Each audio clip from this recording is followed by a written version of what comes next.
Il-varjazzjonijiet lingwistiċi fi ħdan l-Italja u l-qrubija bejn Malta u Sqallija fissru li l-Isqalli ħalla impatt partikolari fil-sinna, impatt li jista' jintgħażel mill-bqija tat-Taljan. Imma x'kienu tassew ir-rabtiet storiċi li ffaċilitaw din l-influwenza? U x'kelmiet adottajna mill-ġirien Sqallin tagħna? Aħna għaw Malta dokumenti antiki li żiet dokumenti antiki li għandna bil-miktub fuq il-karta jiġifieri huma dawk tal-atti tal-Kunsill Lokali ta' Malta ta' dak iż-żmien li kien jissejjaħ l-Universitas li kellu sede fl-Imdina. Dak kien il-Gvern Lokali ta' Malta. U mbagħad dejjem Malta dejjem kienet parti minn Sqallija. Allura l-kuntatti ma' Sqallija fil-kummerċ, jiġifieri bid-diskors, tajjeb kienu qawwijin ħafna. U għaw Malta daħlu ħafna familji nobbli, Katalani u Sqallin illi ovvjament kienu jużaw il-lingwa tagħhom. Però l-Maltin dejjem baqgħu jitkellmu bil-Malti. U tista' staqsini allura għaliex Maltin baqgħu dejjem jitkellmu bil-Malti u mhux bl-Isqalli u mhux bit-Taljan. Le, kemm l-Isqalli u kemm it-Taljan kienu għaw Malta kellhom ir-rwol ta' lingwa għolja ngħidula aħna, jiġifieri akrolett, jiġifieri lingwa li żjed miktuba. Mentri l-lingwa mitkellma baqgħet dejjem il-Malti. Ħafna mill-istranġieri li bdew diħlin u stranġieri daħlu ħafna. Il-popolazzjoni ta' Malta ma' żmien in-Normanni kienet mhux iżjed minn 10,000 forsi għal massimu 20,000. Imma mbagħad meta telqu l-kavallieri kienet laħqet il-100,000. Ġifieri 5 darbit iżjed. Mnej ġew dak in-nies kollha, mhux kollha mit-twelid, għax kellna immigrazzjoni qawwija, l-kavallieri kellhom bżonn ħafna nies biex jaħdmu fuq ix-xwieni, biex jibnu immaġina xi trid biex tibni s-swar tal-belt mingħajr daw il-cranes li għandna llum. Tajjeb allura kellek dejjem diħlin iżjed nies. U ġeneralment peress li l-iżjed post viċin huwa Sqallija, ħafna minn daw in-nies li kienu artiġjani, bennejja, pitturi, skulturi, mbagħad l-iżjed dawk li jaħdmu l-injam, dawk li jaħdmu d-dajes, dawk il-biċċa kbira kienu jkunu Sqallin. Allora t-terminoloġija li għandna tas-sajjieda pereżempju, li għamilt studju partikolari fuqha, ir-riżulta għoli ħafna l-element Sqalli fl-ismijiet tal-ħut, fl-ismijiet tad-dajes, fl-ismijiet tal-biċċiet tad-dajes u l-kostruzzjoni tagħhom. L-istess għal-Mastrudaxxa, il-terminoloġija tal-Mastrudaxxa hija pratikament sostanzjalment ġejja mill-Isqalli. Ħafna minn dak li ngħidulu l-artiġjanat żviluppa fi żmien l-Isqallin. Allura awtomatikament it-terminoloġija daħlet mill-Isqalli.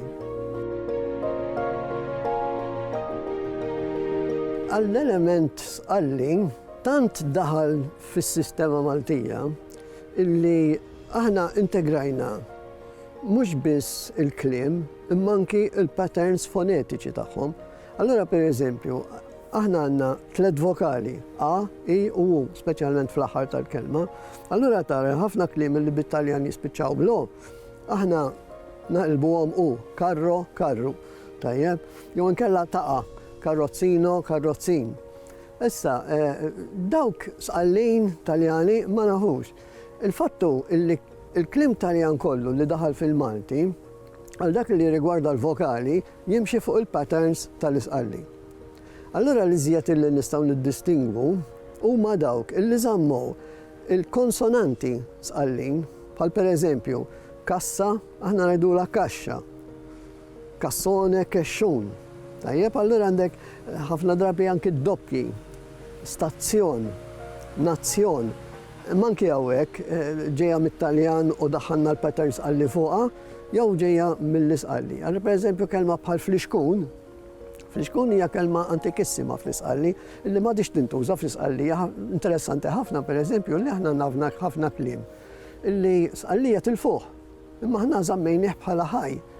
Għandek pereżempju il-bozza, għandek il-ġelu ta' fuq il-kejkijiet pereżempju, għandek il-brazzi.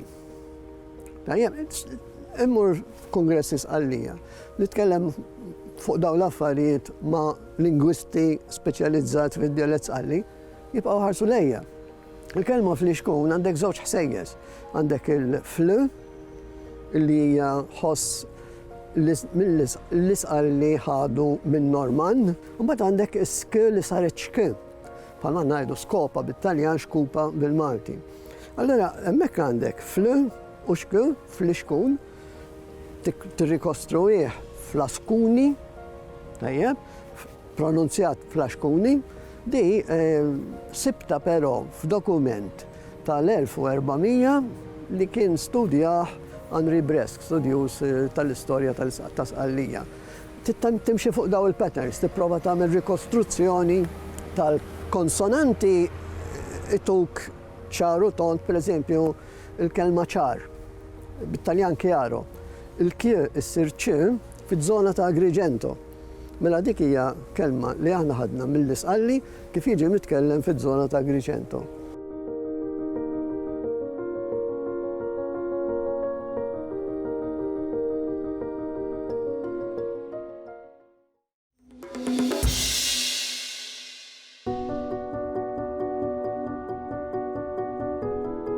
Illum il-ġurnata insibu għad sabiħ ta' nisa fost il-kittieba tagħna, però għal bosta snin Mary Mejlaq kienet l-unika vuċi femminili magħrufa fost il-kittieba tal-poeżija bil-Malti u tatna l-ewwel antoloġija minn idejn mara.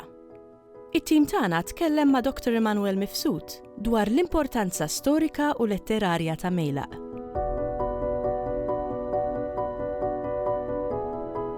Mejlaq kienet poeta Awċija mir-Rabat Għawdex, illi kienet ukoll biżmien kienet tallem bħala professjoni tagħha. Kienet iġġib il-kitba qabel kull ħaġa oħra f'ħajjitha. Din qalitu hija stess f'waħda mill-poeżiji awtobiografiċi tagħha tgħid li saħansitra għażlet il-poeżija fuq iż-żwieġ. Ridet tibqa' libera biex tikteb il-poeżiji.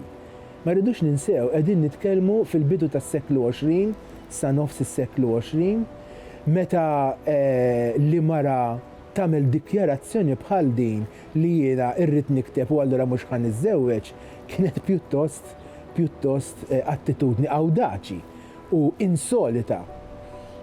U naħseb illi Mary Mejlaq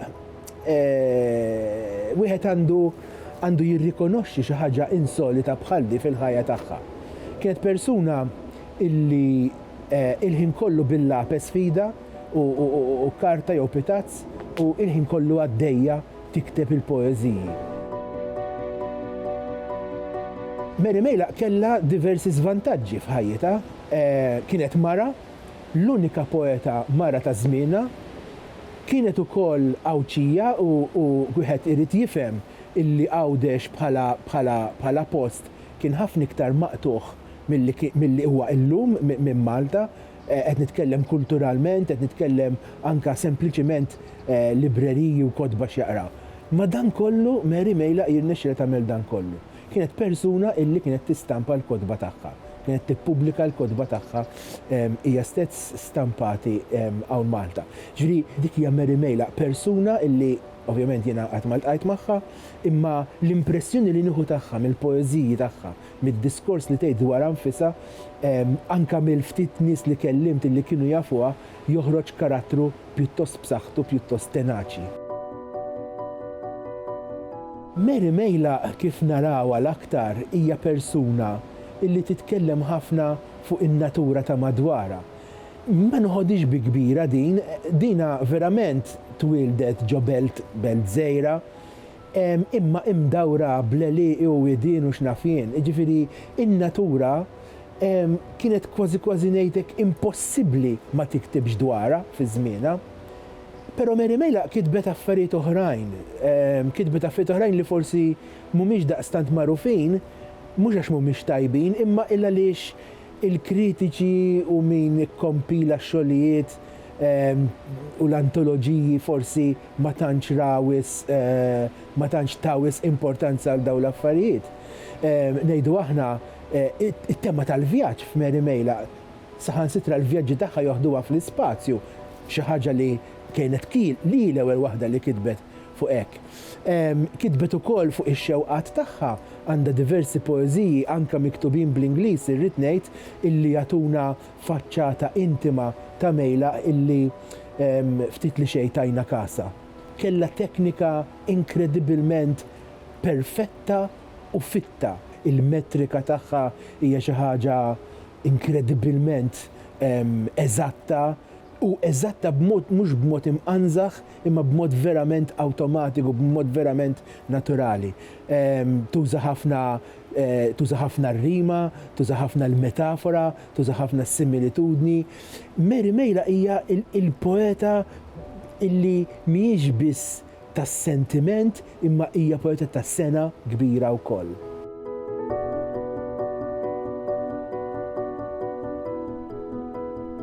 Kif sfajt hemm waħdi bdejt insewwet qalbi.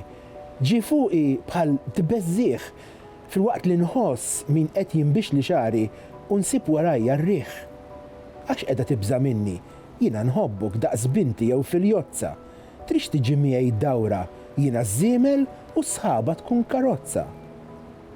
Jien għandi 8 kuċċieri, isuqu tajjeb il-koll se nurihomlok. Ħul il-min trid, biss basta wieħed il-koll jien nislifhomlok. Nippreżentalek il-vant. L-ewwel jogħġbok imtappan ftit tassew u jien ma niżillix u l-vant f'qoxortu dritt daħal jiġri l-ġew.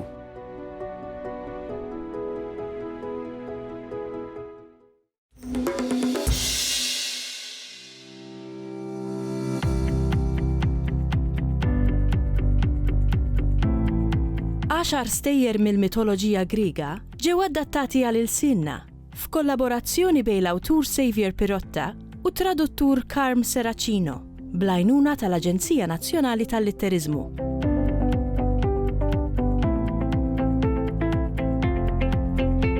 Meta emigrajt l-Ingilterra, sirt magħruf for retelling stejjer leġendi minn madwar id-dinja. U jien dejjem kont ossessjonat bil-mitoloġija Griega. Meta kont il-mużew, meta kont żgħir, dejjem konna naqraw l-istejjer tal-Bibja u jien kont naffaxxina ruħi bil-kulturi periferali, il-Griegi, il-Rumani, il-Babilonjani, u bdejt naqra f'magazin ismu Look and Learn li kien joħroġ fis-70s meta kont żgħir jien. U affaxxinajt ruħi l-iktar bil-mostri Griegi. So meta speċi bdejt naqbad hawnhekk bħala awtur, il-publishers ħaxed saqsewni li huma l-iktar stejjer favoriti tiegħi u semmejt il-Griegi. U l-ewwel kien hemm ktieb The Orchard Book of First Greek Myths u kien fih l-istejjer kollha. Imbagħad dan sar suċċess, kien ħareġ l-Italja l-Brażil però ħassejna li l-istejjer kienu naqra tfal ikbar dak li hawnhekk huma year 5 and 6 li speċi tal-aħħar tal-iskola ta' primarja. U ridna nagħmlu verżjoni iktar naqra mingħajr l-orrur ngħidli jien ta' ċerti stejjer għat-tfal iżgħar u ġiet is-serje. Żmien twil ilu, meta d-dinja kienet għadha ġdida, in-nies kienu jgħixu ferħanin u sodisfatti u ma kien hemm l-ebda nkwiet u l-ebda problemi. Kien hemm wieħed jismu Epimetew li kellu ħafna ħbieb imma kien jixtieq ukoll li jkollu mara ma' min qatta ħajtu. Jum faslu oħrajn, Epimetew semma l-bib iħabbad u meta mar jiftaħ sab mara l-ġmiel tagħha titbissimlu. Jisimni Pandora, qalet il-mara. L-Allat batuni hawn biex nieħu ħsiebek. Għaddi, għallilha Epimetew imbissem. Kif daħlet ġewwa Pandora ħarset madwarha. Bħala dar kienet ħelwa, imma kien hemm geġwiġija sieħa, kien hemm ħafna xogħol xi jsir, qabdet tnaddaf u għamlet il-ħassla. Imbagħad sajret xi ħaġa tajba u Epimetew baqa' mbellaħ. Jiena bdejt isni fil-karriera tiegħi bdejt nikteb ħafna non-fiction books mirati għall-libreriji u dak kienu like 9s to 11s. Imma inħobb kollha jisma' ma nistax ngħid li għandi like preferenza l-age group. I think kull age group għandu challenges tiegħu u għandu l-ġmil tiegħu like 5 and 6 year olds, you know, meta nżur l-iskejjel ġieli pereżempju ngħidilhom l-ister ta' Wit Speranza, you know, like if they ask me minn fejn ġej, you know, mill-pajjiż tiegħi. U għadhom jemmnu, you know, li tista' brimba taħbik mill-pirati and stuff. Imma mbagħad il-kbar għandhom il-sabiħ tagħhom ukoll. Min għalmek is-sajjar? Staqsila Epimetew. Pandora tbismet. Ma nafx, wiġbitu. Ma nistax niftakar xejn mill-passat tiegħi. Kull ma nafu li l-Allat bagħtuni biex nieħu ħsiebek. Epimetew ma setax ma jitħassib xi ftit, imma li ma raġel kien se jirrifjuta li jkollu mara sabiħa bħal dik tieħu ħsiebu. U għaw jiekol, Pandora bdiet iddur mal-kmamar u tiftaħ kull armarju u senduq li bdiet tara. Kemm int kurjuża għalilha Epimetew, inkun nixtieq inkun naf din l-affarijiet, ammettiet Pandora. Fil-kantina sabit senduq li kien differenti mill-oħrajn kollha. L-injam kien donnu jleb u l-għatu kien marbut sew b'ħabel.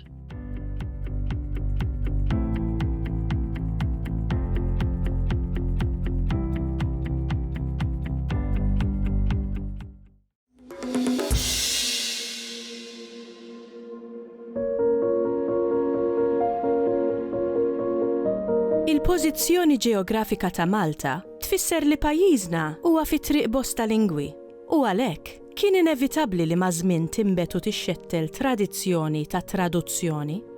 Fir-rokna li jmiss, it-tim tagħna tkellem ma' Ivan Said dwar din is-sena. Umberto Eco isejjaħ it-traduzzjoni il-lingwa tal-Ewropa u dan huwa fil-fatt huwa vera għaliex bis-saħħa tat-traduzzjoni testi, kitbiet, xogħlijiet letterari minn lingwa jinqalbu għal lingwa oħra. Bit-traduzzjoni nifmu dak li it-test li jkun tagħna awtur naqilbuh f'lingwa oħra. L-ewwel ktieb Malti, it-Talim Nisrani, huwa fil-fatt huwa traduzzjoni. Dan huwa ta' Wizzinu, Franġisku Wizzinu, ktieb li ħareġ f'Ruma fl-1752, hija suppost hija traduzzjoni mill-Arbi. Imma fil-fatt meta nagħmlu analiżi tat-test li tagħna Wizzinu, fil-fatt ħa iżjed mill-verżjoni Taljana mill dik Arbija. Din hija l-Katekiżmu tal-Knisja, hija l-forma qasira u tagħna din it-traduzzjoni li kellha fortuna twila. Għaliex ovvjament bħala katekizmu ħarġu ħafna u ħafna edizzjonijiet. Bejwiet ukoll l-istess żminijiet għandna l-De Soldanis li tagħna xi traduzzjonijiet li qatt ma ġew ippubblikati tal prinċipali tal-Knisja Kattolika. Qed nitkellmu fuq il-Missierna, l-Ave Marija, il-Litanija pereżempju, it-talb l-iktar prinċipali tal-Knisja Kattolika li nużaw kuljum. Dawk huma l-ewwel bejn wieħed u ieħor li nafu bihom. Però nafu wkoll, pereżempju fil-każ tal-katekiżmu tad-dottrina tal-Knisja, li għandna evidenza li jgħidu li aktarx kien hemm kappillani pereżempju kien qed jużaw testi oħrajn tad-dottrina tal-Knisja biex jalmu lill-fidili tagħhom. Però s'issa għadna m'għandniex it-testi fidejna. Jien inħoss li l-iktar tnejn li tawna kontribut lejn l-istorja tat-traduzzjoni bil-Malti huma il-Monsinjur Pietru Paul Saldon u Monsinjur Kam Sant. Huma nifisom huma tradutturi. Huma nifisom huma biblisti, però wkoll tawna kontribut siwi għal l-istorja ta' traduzzjoni bil-Malti. Però dejjem kienet fuq l-enfasi ta' biblika, mhux fuq il-letteratura b'mod ġenerali Maltija, ġifieri qatt għandna nuqqas kbir minn hekk. S'issa għaddu ħadd ma kiteb pereżempju it-timeline tal-istorja ta' traduzzjoni bil-Malti. Għandna ħafna kontribuzzjonijiet fosthom ta' Sajdon u anki Sant, u li jatuna jiffokaw fuq aspetti tal-istorja tat-traduzzjoni bil-Malti.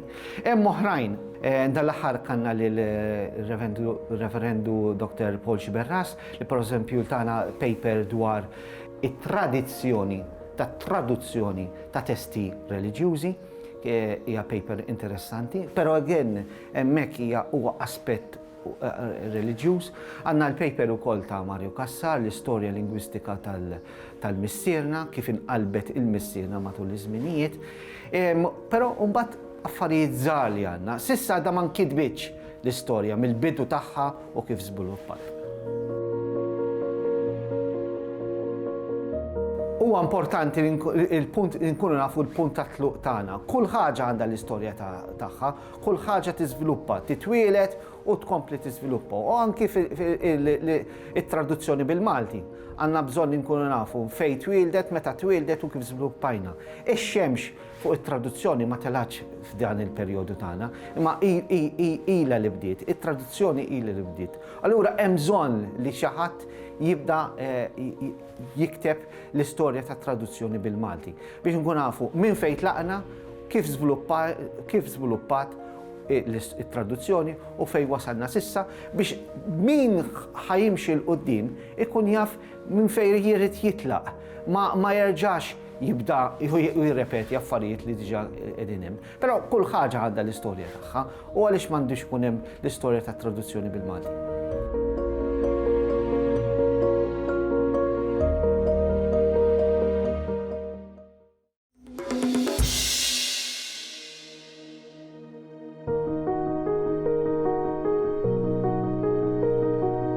Giuseppe Muscat Azzoppardi kien membru tal-Kunsill tal-Gvern u fundatur tal-Akkademja tal-Malti u l-lum nafuh bħala missier il-letteratura Maltija. It-tim tagħna ltaqa' ma' Mark Vella sabiex jitkixxef fuq ħajjet Muscat Azzoppardi u fuq l-influwenza li kellu fuq il-sinna.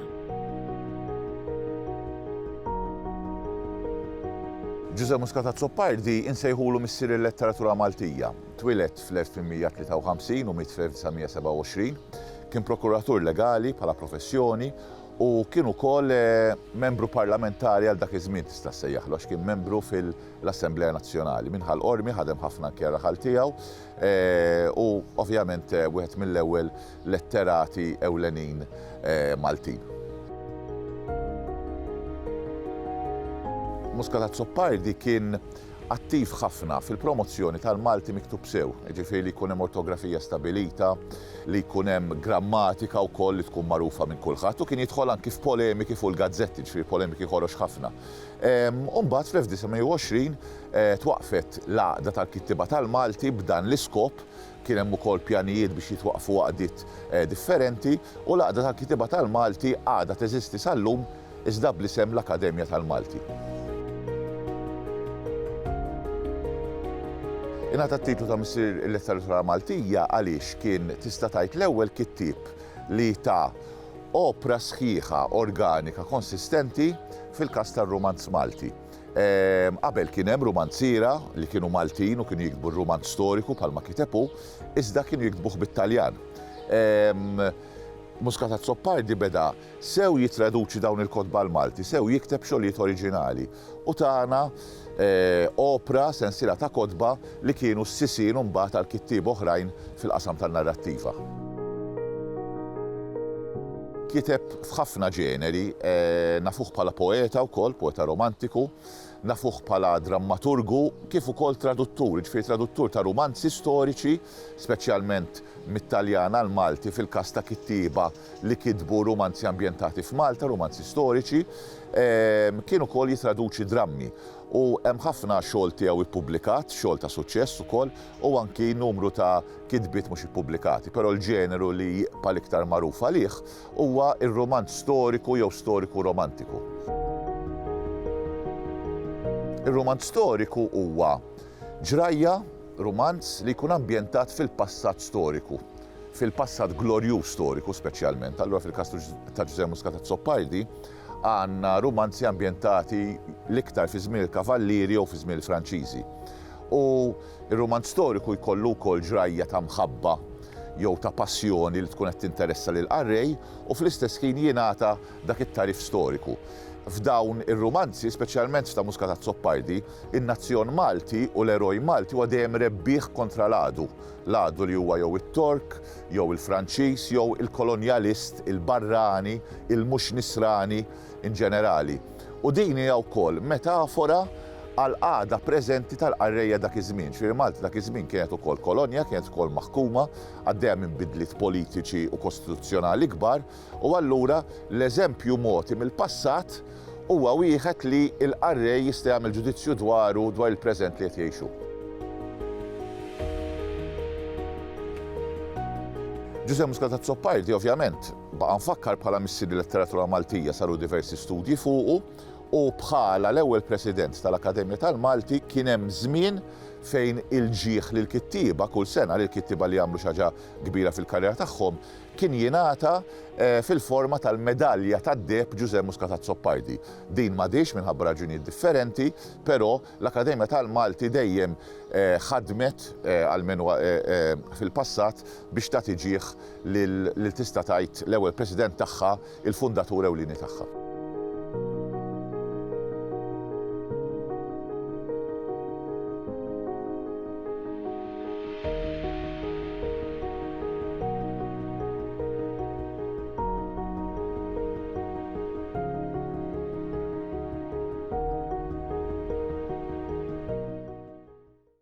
Il-Sinna jixtieq jirringrazzja lill-Aġenzija Nazzjonali tal-Litterizmu, lill-Kunsill Malti għall-Arti u l-Kultura, lill-Ministeru għall-Edukazzjoni u x-Xogħol, lill-Kunsill Nazzjonali tal-Ilsien Malti u lid-Dipartiment tal-Malti fil-Fakultà tal-Arti l-Università.